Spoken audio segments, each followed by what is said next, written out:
said, don't ever let anybody judge your work. And you know, the older I get, I said, I see that now. And when I realized what I was doing, I went to Atlanta to an art show, folk fest. The yard would be full of children. I can see that just like it was yesterday and just paint about it. And whatever that the next day was or whatever I can picture in my mind, I can just paint about it. You know, I don't want you to see me. I want you to look at the art. If they're making fun of it or if they make you feel bad, just remember, don't let that stop you. You just keep going.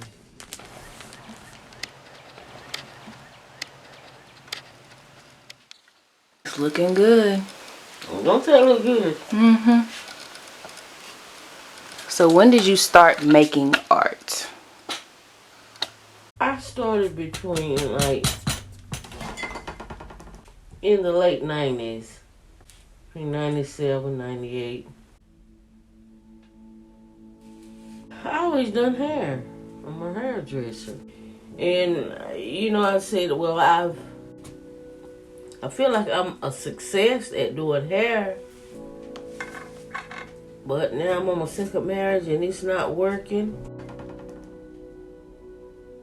You know, I knew the marriage was going bad. And I felt more like a failure because the marriage was failing. So, one day I was just standing in the living room and I just started praying and asked the Lord to give me something from Him for my life. And let it be something that I'd never done before so I know it come from Him. So, about 2 or 3 weeks later, I was just laying across the bed and HGTV was on. And I heard this man talking about art. And when I looked at it, I said, I know they don't call that art. I can do that. Just like a voice went off inside of my head and said, oh, you can't, what would you do? I said, if I was doing that, I'd paint my childhood. That, I just started watching the program, and I said, I want to meet that man. As I said, he was from Winston-Salem. Sam McMillan, they call him the Dot Man. And when I walked in his house and showed him my work, he said, girl, he's real old, you don't know what you're doing. He said, you are way out there, you just don't know what you are doing. I couldn't see it. I could see it in my head and I could paint it, but it was so childlike. I could tell the story, but I didn't know if somebody else could see and tell the story too. One day he said, girl, have you got any work ready? I said, yeah. He said, well, would you like to do a show down here in Winston-Salem? I said, yes. I went to the show, and I didn't sell nothing, but I was so happy. You know, but I'm so happy because they're looking at it. Mm-hmm. I'm fascinated. Then people started coming to the house. Then a lady from Tanner's, she heard about me, and she come to see me. And she said, have you ever heard of Clementine Hunter? I said, no. She said, because you the third generation. I said, of what? Because I had never really heard of this. And I still couldn't see nothing. I was in Morganton one day, and I like to see these pretty colors in the windows, the gallery. And I went in the gallery, and I said, now I do pictures with bright colors like this. She said, you do? She said, have you got anything with you? I said, I got some pictures of my work. She said, well, let me look at it. And when she looked at it, she said, everybody come and look. She said, this is real folk art. She said, they're getting ready to have a show in Atlanta, Folk Fest in Atlanta. She said, I'm going to give you some tickets. Put your, get your stuff together and just bring it down there. And when I got there, I met Sam was there. He said, girl, I'm going to introduce you to some millionaires. I said, okay, Sam. He introduced me to this man, and they talked to me. Then they said, well, have you been in to see the show? I said, no. But they said, go in and look at the show. I went inside, and when I went inside, I experienced something I never experienced. It's like I had a rush. It was something that just went on over me. And it felt like a rush. Just like I was so overwhelmed. I said, oh, this is what they've been trying to tell me. And art, every artist in there was different. Art is like fingerprints. Everybody has a different, no two are alike. And well, that was the first time that I could see myself. And and where I belong and how I fit in. So I was there at the show and I just walking and looking and walking and looking. And I met the lady that had been here to see me.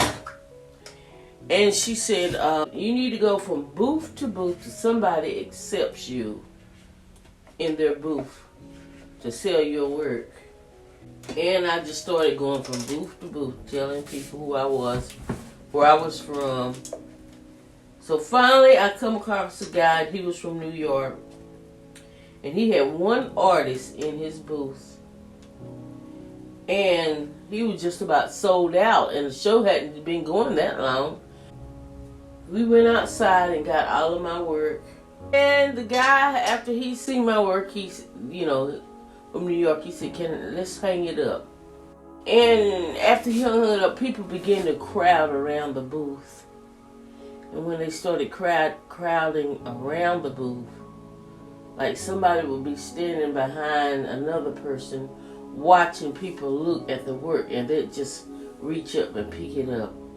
And they started buying it, and this was on Saturday, and I didn't take about 30 pieces. And already that had sold, and the guy asked me, he said, well, would you like to paint? He said, would you paint? I said, yeah. So we went to the hardware store and bought some paint and canvases. And I just started painting like that. And the time I would paint one, somebody would buy it. And I bought maybe 6 pieces back home out of all the stuff that I took. That blew me away because I didn't, it takes a while for you to see what you're doing compared to what other people are doing. So from that point on, from the first time that I went to a show, I've been selling and going to art shows ever since. So what type of people buy your art? What's the crowd that you appeal to? Rich, wealthy, people that like art. This picture on the wall in here. This lady just bought a lot of stuff. She said, Theresa, I give you $3,000 for that. Then she said, I give you $5,000. $5,000 for the wall. Then she went, I'll give you $6,000. Then she come back and said, she called me, she said, I'll give you $8,000. Then she went up to $10,000. And then one of the professors from Duke University come here a few weeks ago. She said, double all your prices. So now it's $20,000 if she gets it. Oh, and she said, well, Theresa, how much are the doors? I said, a teacher was here a long time ago. She said, Theresa, don't take under $14,000 a piece for your doors. But you feel like it hurts, I said, if you so used to looking at it, so it's like, Daddy's gone. Yeah. I didn't let Daddy go, I can't see him no more. Even though I could paint the picture again, it's like, really, somebody leaving. Yeah. And you got to be able to just let it go. There's a lot of stuff that is sold and the people haven't picked their work up yet. But I miss that work so bad. But I won't paint it over yet because I don't want to copy what she's got. Right, I want to paint it from my imagination. Sam said, he said, girl, you know you can paint them pictures in 10 minutes. It'll take you but 10 minutes to paint them pictures. Throw them out there on the ground and walk on it with somebody about. I said, what? Yeah, it don't take all day to paint that.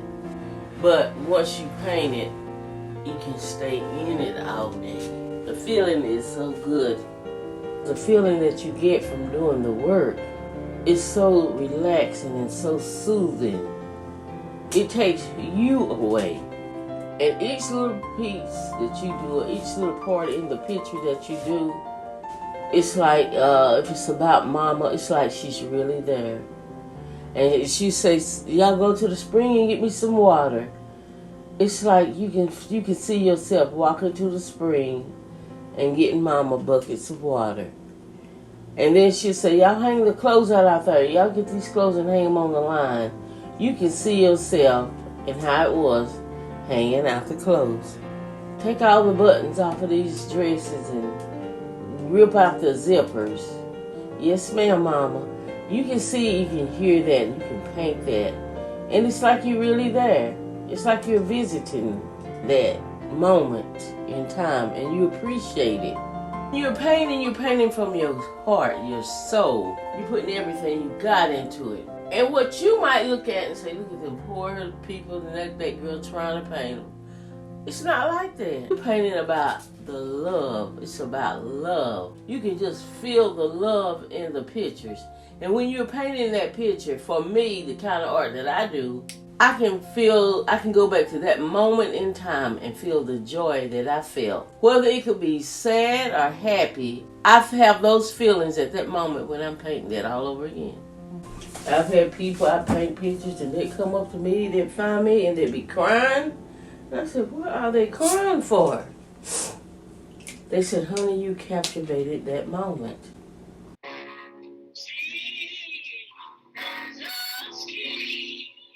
You don't know how it touches other people's lives. That's what blows me away.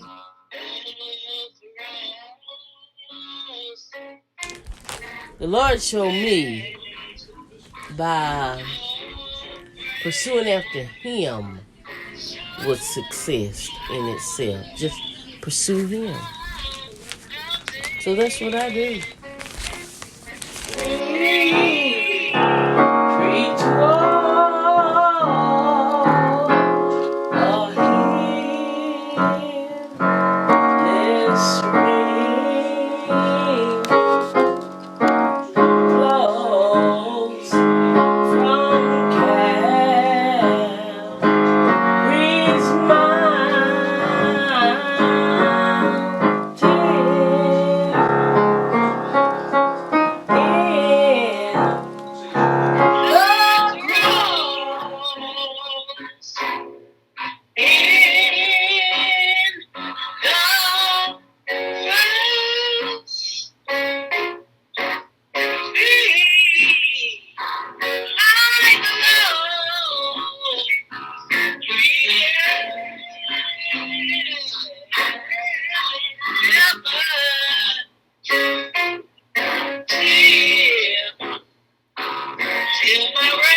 You say, Theresa, when you get lost, what do? She said, I always go back home.